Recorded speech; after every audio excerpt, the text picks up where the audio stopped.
Guys, so today I'm going to show you the Scoot boots. They have a new glue-on boot called the Scoot Boot Skins, and I just put them on because we're going to start testing them on Lasser. I got a race in a couple weeks, and so this weekend is going to be testing out these, making sure that they work all good for him. And then if they hold and all that and everything is good, then we'll use them for the race that's next weekend. So Scoot Boot has a video on how to put them on, so I'm going to leave that to them since they're the experts on it and I'm not an expert. So we'll leave it there, but I am going to talk about some challenges I had while I was installing these or applying these on, so that I'll just share my notes with you. So disclaimer, I know nothing, don't do what I say, whatever, blah blah blah. I'm just sharing data with you. Okay, so when you get these skins, a Scoot Boot skin is basically like a regular Scoot Boot, but it's just the skin, and it doesn't have this whole entire backing. It doesn't have that. See? So it's just this part, there's no straps, nothing. So basically I can take a regular Scoot Boot, cut off this part, cut off this part here, cut here, take off the straps and the hardware and seal these holes, and I have a Scoot Boot skin. Okay, so that's a Scoot Boot skin, and you glue it on. They recommend that you glue it on with Vet Tech Adhere. This product sets in 30 seconds, and it has a, oops, I messed up the label, has a 4 to 6 minute full cure time. That is ridiculously fast, and that was the biggest challenge, was trying to spread on the glue in there evenly and all that within, and put it on the hoof and everything within 30 seconds. And then of course, Lasser would think it's funny to not pick up his hoof, and it actually cost me a few seconds just trying to pick up his hoof because he was being a brat. So all those little things that I didn't think would be an issue, just watching the videos and thinking about it, I was like, oh yeah, no problem, 30 seconds is plenty time. But what you do is you spread them out, and you gotta, well, first they recommend that you tape over this hole, and if there are holes here, then you tape over this, not the center. You don't tape the center, you just tape over these holes if yours has holes. So you tape cloth tape, duct tape over here, one piece over there, and do that way before you start gluing, because literally I had everything prepared, and just running a bead down this edge, across here, running a bead basically just running a bead all around everywhere on there on both sides. By the time I got to this side, after trying to even this side, then the very first spot that I started at was already starting to dry, and then he wouldn't pick up his hoof, and then I had to line it up and put it on, and part of it was already drying. it was challenging. So by the time I started with this hoof, by the time I got around to this one, I kind of got it. Basically, I can't be OCD about spreading it. Just basically go as fast as the tip will allow you. And the tips, it's not like you can cut it and make it go faster. So, and it needs all of this to mix. So, I mean, when you have a nozzle like this where it's tapered, if you cut it down, then it's a fatter, and then it comes out faster, right? Well, these tips, it doesn't do that. So there's only one speed that it comes out. So basically, I'm pumping as fast as I can, and seriously, what you got to do is just pump as fast as you can. Just friggin' just drape the whole thing with it, and then put it on. And then squish it on, and then if you find that you use too much, the next time, okay, don't use that much, but you got to kind of experiment a little bit with it. So yeah, then you put it on, and then you take off the tape. So then you remove the tape, and then you'll see that this isn't quite even in here, and then you go back and backfill. So what I did was I put all of them on first, and after each hoof I did need a new tip obviously, because by the time you have to hold it, you have to hold after you put it on, you make sure it's centered, then you got to hold it for a few minutes to make sure that it stays in place and that it's all going to adhere nicely to all the sides and all that, right? So you're holding it, and while you're holding it, this thing is drying up as well in here. And so by the time you go to the next hoof, then this is useless. So I had purchased a 12 pack, and in this application I used 5, one for each hoof and then one for backfilling. So yeah, you're gonna need a new tip for each hoof. So then after I applied, got all of them on and they're good, then I went back and took off all the tape, and then I backfilled all the holes and down the center here. And the reason to do that is to not let any debris go in there. Debris going in there is going to just work away the adhesion from the hoof wall, I believe. Okay, this part, actually don't quote me on anything. This is just what's going on in my head at this moment. I might be wrong. But the bottom here is supposed to be left open, and then you're supposed to actually be able to spray water in there and rinse out debris from in there. So I do leave that open as they told me to.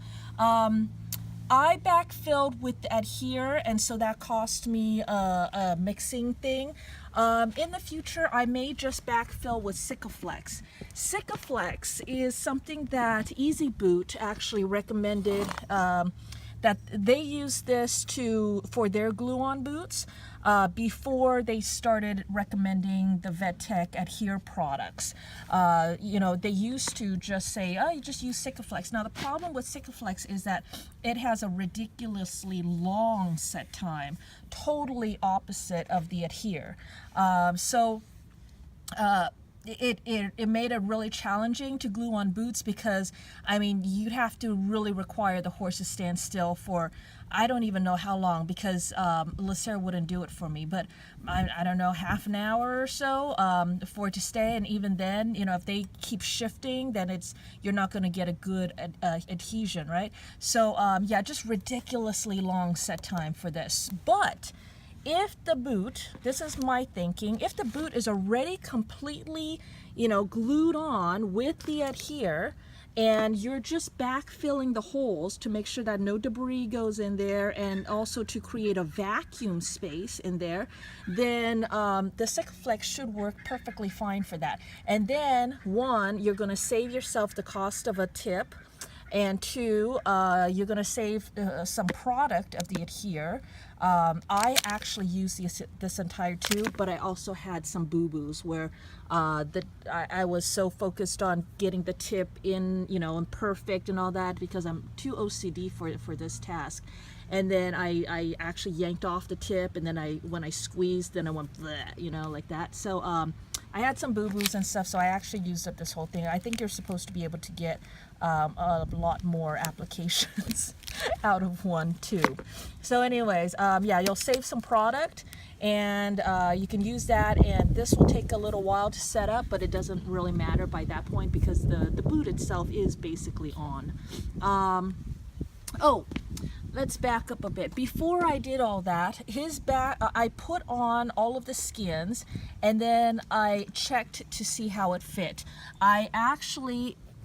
You can see over here how it's cut along this edge. This one originally, the boot would have been too high. It came up over his cornet band, and so I actually used nippers. And starting from there, you can see where I nipped it, and then I used my Dremel and dremeled that down. The Scoot boots are amazingly easy to modify with nippers and Dremel. So I just did that so that it follows a nice line down, and it's not going to, come up here. I did that for all, both hinds. The fronts didn't need to be modified, but all the 2 hinds did need to be modified. So I did do that. Here you can see the backfill. So I did backfill with the adhere, and then I also backfilled with the Sikaflex, because I'm experimenting right now. So I'm going to see how this works. And the Sikaflex still isn't dry. The other thing I did was I carved in right hind, left hind. I carved that or engraved that in with my Dremel on all 4 boots and also my initials. That's if I lose them, and this is to let me know which one I put them on. Just because I think that they kind of do mold to each hoof, and so if they do start molding and having a shape, you know, I kind of want to keep the same thing on, so that you know, it doesn't feel like you're wearing your left shoe on your right foot, sort of thing. I don't know if horses actually care or if that really happens, but I do know each hoof is unique, and it does mold. Things that even don't seem like they would mold do mold. So that's just, I don't know, it doesn't hurt me any to do that. So anyways, that is it. That is all my notes and thoughts about, you know, putting this on. Definitely have disposable gloves. Use those. Even with using those, I still ended up getting dirty because I always do. Let's see what else. I think that's it. Buy lots of tips. Like I said, you know, 5 tips per application is what I'm going at. If I don't know, you're slower or faster, you know, your numbers will change. But I'm just gonna sit here and wait for these to dry some more, and then we're gonna start riding this weekend on them, test them out. They're supposed to last for a whole trim cycle. So in the Scuba video, they had theirs on for 5 weeks. I am actually planning on taking them off right after the race. That's next weekend. I will take these off and then I'll clean them up, and then you can reset them again. So you can keep reusing these. So I'm gonna try to keep them as nice as possible, as long as possible, so I can keep using them. They are, I think, $82 a pair. So not too bad, but it's $82 a pair for those. So that's 82 and 82. And the adhere, I believe, was around $30 for a cartridge. And I don't remember how much the tips were, but a package of, I can't remember how much the tips were, but the tips, you got to purchase that. I'm thinking about just purchasing the bag of 100 now, seeing, you know, how many of these I'm going through. And this thing is expensive. They're double 180cc double cartridge, because this is a double cartridgey thing. Dispenser, this thing is like 80 bucks. I was very lucky. I was able to find mine used, so try to get one used if you can, but otherwise they're very expensive, and they can go up to hundreds of dollars. These dispenser thingies are really expensive, so that's the cost for that too. But my thinking is, when I race motorcycles, during a race, I had to get race tires and race gas and, you know, all that other stuff. And so during a race, you know, it's just the cost of the race. I'm not always using these. And then it's just a, you know, one-time thing for the race. And then for regular use, I'm very happy just using the regular scoot boots. But for the race, I do want to, I'm really hoping that these will work for the race, because in my last race, one of the boots, his hind boot, did turn on him, and it wasn't a big deal. All I had to do was get off, straighten it out again. It didn't even come off, it just turned. So I just had to straighten it out, and then it was fine. But that did come with its own risk, you know.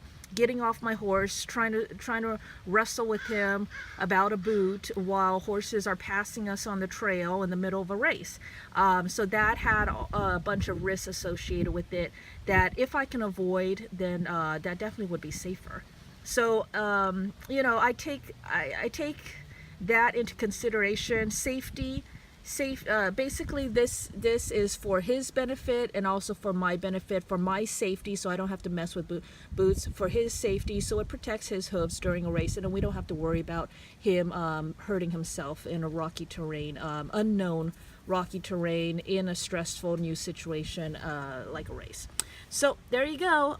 Hopefully this helps, and stay tuned as I will give updates on how they worked for me this weekend, how they worked for the race, and then my overall conclusion on what I think about these and any other tips I may run into.